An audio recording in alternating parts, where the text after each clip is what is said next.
umiingay pa ng umiingay ang mga panawagan para mag-resign si VP Sara Duterte bilang DepEd Secretary. Palakas ng palakas ang ingay. Palakas ng palakas. Kasi may balita kanina, guys, mga kotsero. Yan o. Solon to VP Duterte shows some decency by resigning from DepEd. Show some decency. Magpakita ka naman ng konting pagka-decente. Kala ko mga dilawan lang decente. Di ba? Di ba? Sila lang nagsasabi, decente. Ganun. May nagsasalitang decente eh. In a statement on Friday evening, Manila 3rd District Representative Joel Chua asserted that it is time for accountability for VP Sara Duterte and the Duterte family. Kailangan mo na raw maging accountable. Sabi, the Vice President should show some decency by resigning from her DepEd post at the very least. So mga kutsera, bago tayo magpatuloy sa ating susunod na topic, magka-shoutout muna ako sa mga kaibigan natin sa Sendwave. So kayo ay nasa US, UK, Canada, Italy, France, Spain, Ireland, and Belgium, ay pwede na kayo magpadala ng mga remittances sa Pilipinas gamit ang Sendwave. Ang gagawin nyo lang ay download ng Sendwave app, gumawa kayo ng account, lagay nyo ba account details ni John. Pwede na kayo magpadala sa mga pamilya sa Pilipinas through GCash, sa mga cash pickup at iba't ibang mga bangko sa Pilipinas. At kapag ginamit nyo pa po ang aking promo code na Coach Jared, ay makakakuha kayo ng karagdagang $20 free credit. Kaya gamitin na si Sendwave for all of your remittance needs. Her family unleashed a barrage of insults and attacks directly to the president, and yet she does nothing and is still enjoying the perks of being part of the official family. Sabi, mag-resign ka na. For Diyos por Santo. Kahit for delikadesa lang. Tira ng tira yung pamilya mo. Matagal, sinasabi na natin to sa sa live stream, matagal na. Panay ang tira ng pamilya mo. Tapos ikaw, walang imek. Di ba, sinasabi pa nga natin, pa-unity team pa kayo. Ito si VP Sara naman, walang ginagawa. Lagi no comment. She cannot have the best of both worlds by being a fence-sitter while her family and their allies challenge the authority and mandate of President Ferdinand Marcos Jr. while having little to show for in terms of substantive results at the Department of Education where she is secretary. Actually, mga kutsero, ito yung pinaka-mabigat na sinabi ni Congressman Joel. Hindi ka pwedeng mamangka sa dalawang ilog. Hindi pwedeng happy-happy ka dyan, okay ka sa pamilya mo, nakikisama ka sa mga rally-rally. At the same time, kapag bumibira sila, wala ang ginagawa para sa administrasyon kung saan ka nagtatrabaho. Hinahayaan mo lang na walang yain ng pamilya mo ang presidente na boss mo. Wala ka naman maipakitang trabaho sa DepEd. Substantive results. Yung yung mababago ba yung sistema ng DepEd? Mapapaganda ng wagas? Wala eh. Meron ba? Sabi nila, merong ginawang 2,000 classrooms. Okay. Expected na yan eh. Mas busy pa siyang gumawa ng mga mga statement niya na ewan ko kung saan niya hinuhugot yung posisyon niya sa mga statement niya eh. Ang kasi dito mga kotsero, sa akin lang naman, mas ang nakakabwisit kasi dito, yung tipong ganito kasi.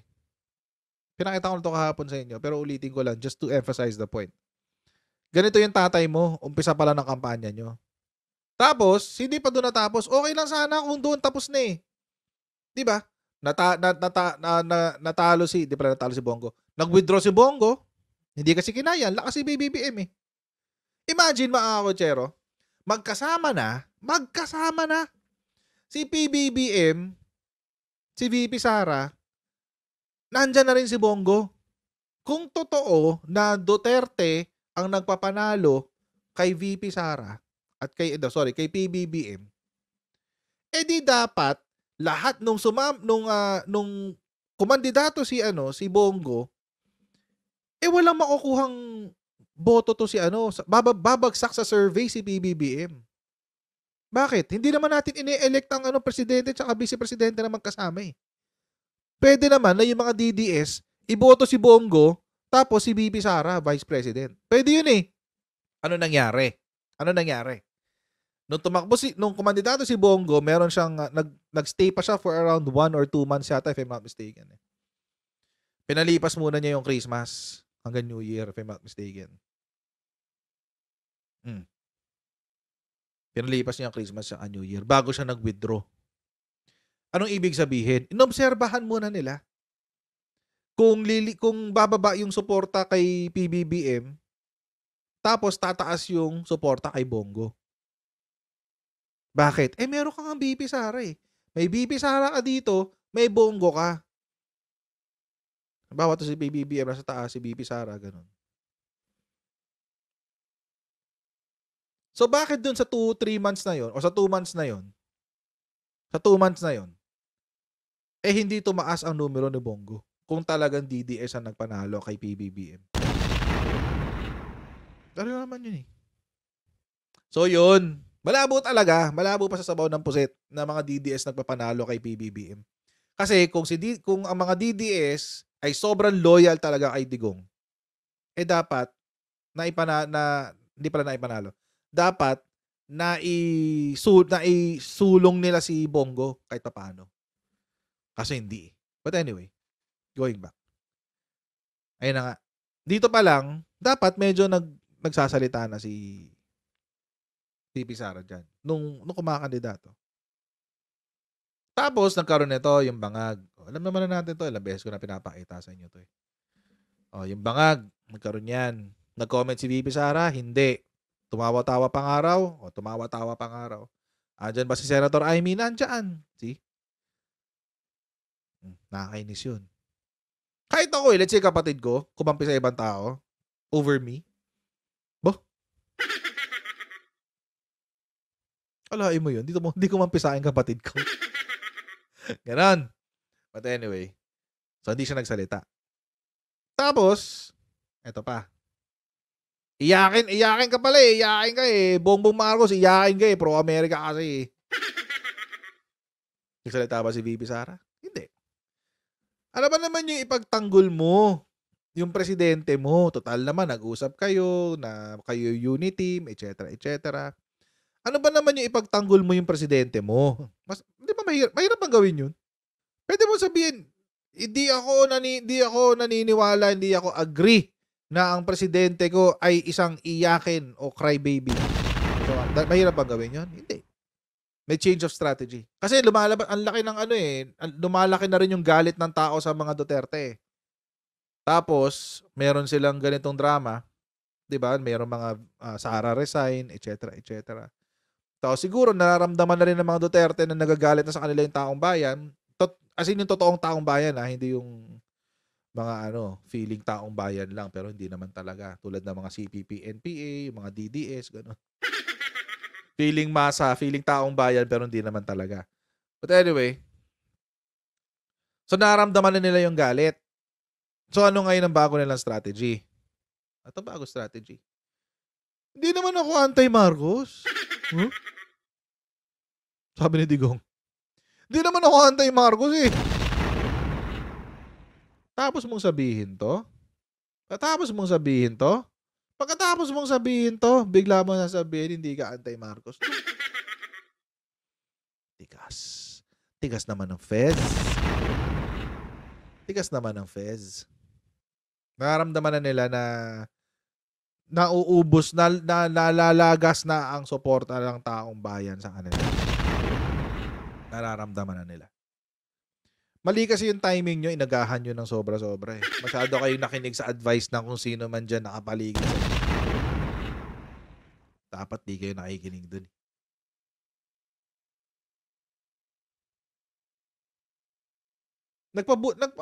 Kasi di ba alam naman natin the the person behind Digong eh.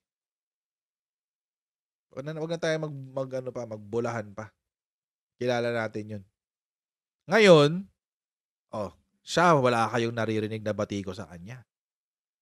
May naririnig ba kayong batiko sa kanya? Wala. Sinong binabatikos? Si Sara. Sinong binabatikos? Si Digong. Kala ko ba political genius, master strategist, art of war, chess master? Mahal na yung Pangulong Rodrigo Roa Duterte. Ba't kasi kayo nakikinig doon? Malinis siya. Kilala niyo na ako sino sinasabi ko. Hindi ko nakapangalanan, pero kilala niyo siya. Siya, malinis siya. Walang masamang balita. Walang masamang tawag dito? PR. Sinong nasusunog? Mga Duterte. Sino pumapatay ng sunog? Yung mga vlogger. Kaso, ang hirap patayin ng sunog. Bakit? Kasi, tuwing magbubuhos sila ng tubig, merong bagong gasolinang sasabog. Di wala. Sa ganito, hindi rin nagsalita si VP Sara sa kapatid niya. Sinasabi ng kapatid niya, Marcos, mag-resign ka na lang. Wala kang pagmamahal sa bayan, mag-resign ka na lang. Tapos, ano sasabihin niya? It's just brotherly love. Mahal lang ako ng kapatid ko.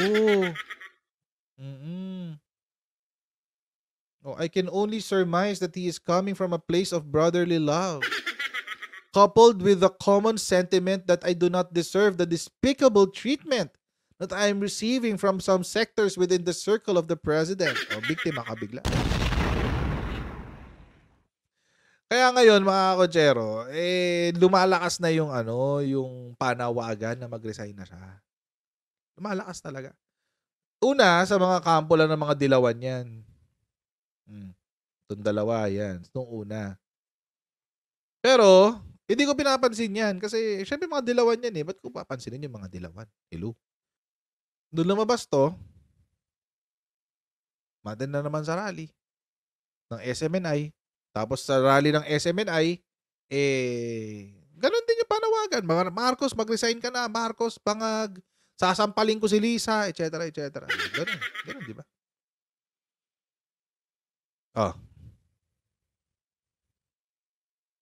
Di ba nang nangyari to? Anong resulta? Lahat tayo nalito eh. Well, sa ating mga ako disillusioned na ako sa mga Duterte lalo na nung nangyari to. Ito yung icing on my cake. Ito.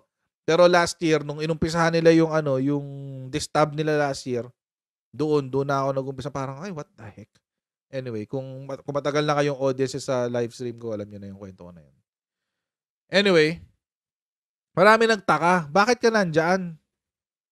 Sa ni Kibuloy? Alam nating kalaban yan. During this time, may usapin na ng warrant of arrest. During this time, yung SMNI nanganganib, yung prangkisa, etc. etc. Pero, tinuluyan pa rin niya. Tinuluyan niya.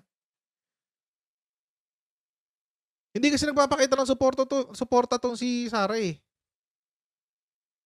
Tapos nung isang araw, pati mga mayor ng Bacolod tsaka Iloilo, anong sabi? Mag-resign ka na nga. Sama ka ng sama sa mga rally. Para kang hindi busy, para kang hindi cabinet secretary.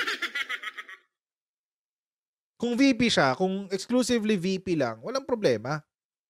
Exclusively VP lang. Kasi hindi cabsec siya eh. Hindi lang siya cabsec, mga kotsero. Co-chair din siya ng NTF-ELCAC. May panawagan din si congressman din, sabi. Diyan yan. Sabi niya, i-reconsider na raw. Pag-isipan daw maigi kung dapat pa raw bang maging DepEd secretary to si si VP Sara. Kung dapat pa maging CABSEC niya. Kasi, lagi siyang ina-undermine. For example, pag mayroong patay na militar, nanginginig pa yun, pupunta pa yun doon, dadrama pa yun, luluha pa yun ng konti. Kawawa naman. Nanginginig-nginig pa yun. Hindi naman niya trabaho yun. Pero tuwan-tuwa yung mga ano doon. Tuwan-tuwa yung mga Duterte Balahura supporters doon. Sabi, buti pa si Sara, nauuna pang mahalin yung ating mga militar, etc. etc. O, ganun yung sinasabi nila eh. Pero, pag usaping West Philippine Sea, ay ayaw nilang pagkomentan. Ano sinasabi? Hindi naman siya presidente para gumawa ng foreign policy.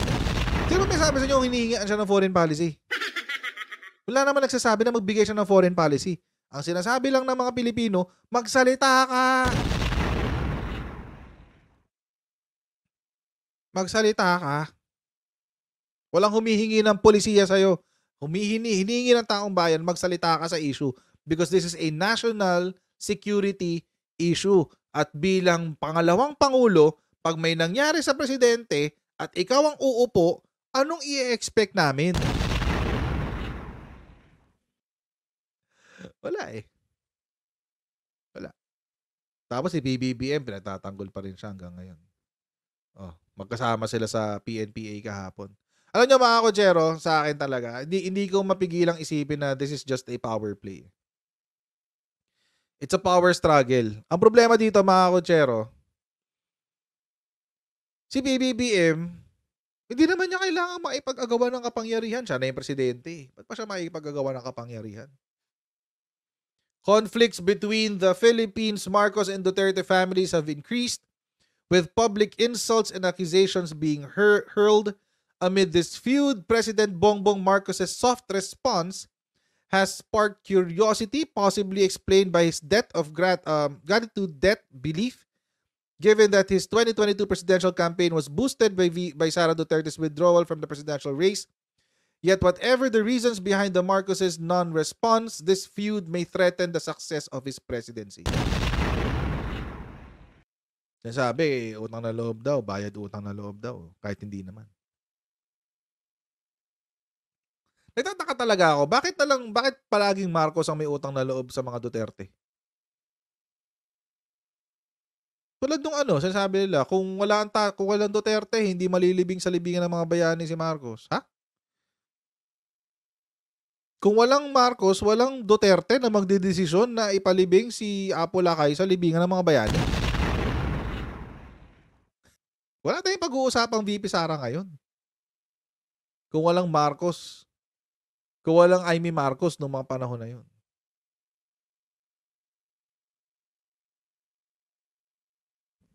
Binola-bola pa yung mga loyalists. Sabi niya kapag naging presidente daw siya, sisiguruhin daw niya na tawag dito? Si PBBM will be vice president.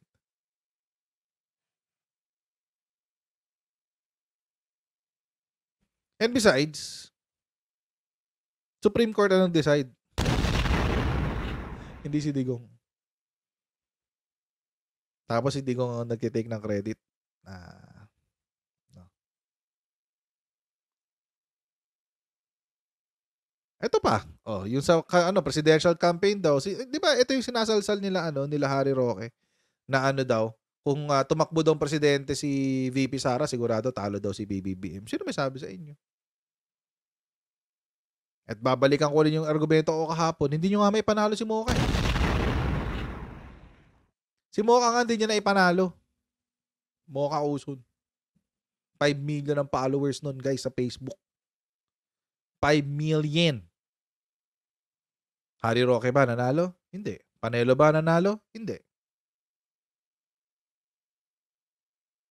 So, paano nyo nasasabi na si Sara Duterte ay mananalo o siya ay tumakbo? Dinahati yung boto ng mga loyalista at DDS. Di ba? Common sense, guys. Logic lang naman. Pag nahati ang boto ng loyalista at DDS, ilang DDS kaya ang boboto kay BP Sara? Sure na ako sa loyalista mga 15, 16, 17 million. Kay PBBM. Most probably. Based on history yan. Kay Sara. Tingin ba niya mahahatak niya yung mga neutral? Shit. Hindi niya mahahatak ang mga neutral. Lulusot si Lenny? Not really. Malabo.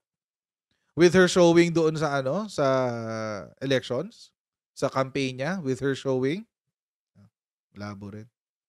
Didikit lang siya. Didikit lang yung boto niya. Didikit lang. Pero hindi siya hindi siya mananalo. Hindi siya mananalo. Didikit lang. Siguro yung boto niya na, ilan ba yung boto niya ngayon? 16 million? Okay, 16 million niya ngayon. Siguro lalamang lang si BBM ng mga 2-3 million. Mananalo si BBM. Second si Lenny. Third si Sara. Kung tumakbo siyang presidente. Wala ako hindi ako nagre-rely doon sa mga yung pre-COC surveys. Pre-COC, yung mga bago nag-file ng COC, 'di ba nagpa-survey noon, daming survey noon. 2022, February pa lang may pa-survey na. Yun yung lagi nilang binabalikan 20% kasi doon si Sara, 15% si BBM sa survey na yun. Yun yung lagi nilang binabalikan. Mas malaki nga ang suporta ni Sara kasi 20% siya sa 20% siya sa survey, tapos si BBM 15% lang. Yun yung lagi nilang binabalikan. Yun lang naman yung documented wala namang iba But again, mga kotsero, as now proven, surveys are not really an indicator of support. But ako sigurado ako, mga kotsero, I'm very very sure na there is indeed a power struggle. It's all about this. Nakaupo na si PBBM, may mga hindi happy na siya yung nakaupo kasi ang gusto nila, sila yung may impluwensya. Sila yung ayaw nila yung presidente sila kasi pag presidente ka, ikaw yung binibira ikaw yung laging tinitira Pero kung iba yung presidente, hawak mo yung presidente, may impluwensya ka sa presidente, edi okay lang kahit ikaw ay low level, pero may impluwensya ka. Ganun lang naman kasimple yun. Nagpapagamit ang mga Duterte, edi sorry kayo, kasalanan nyo yan. But ako, I do agree that there is a power struggle. And it's not just the Dutertes. Di pa na nagkakataon. Pinili lang ng mga Duterte na sila yung maging lightning rod. Sila yung naging front. Kasi nasa kanila impluwensya sila yung may hatak. But it's not just them. Marami sila dyan. It's not just them. And if anything, mga kotsero, akin lang ganito. Sana sa pamumulitika nilang ganito, hindi tayo madamay. Kasi kakapolitika na lang kakapolitika, I'm not sure kung hanggang saan nila willing paabutin to. And at the end of the day, baka tayo naman ang tamaan. Parang ang pangit yata nun. Parang ayoko yatang maging ganun tayo. Diba? Kawawa naman tayong lahat. Ayan. So mga kutsara, maraming po salamat sa inyo patuloy na pag-support sa ating channel. Huwag niyo po kalimutan mag-subscribe at i-follow tayo sa ating mag-subscribe sa ating Coach Jared YouTube channel at i-follow din tayo sa ating Facebook page. And I'll see all of you in our next Coach Jared Live. God bless you. See you next time, guys. Bye!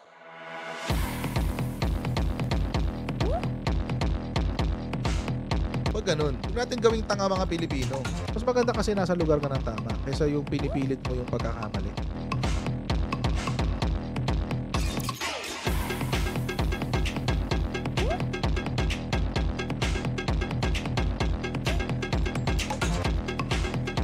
Are they willing to go that far? Hindi makakalimutan ng Pilipino yan hanggat di nasasagot niya.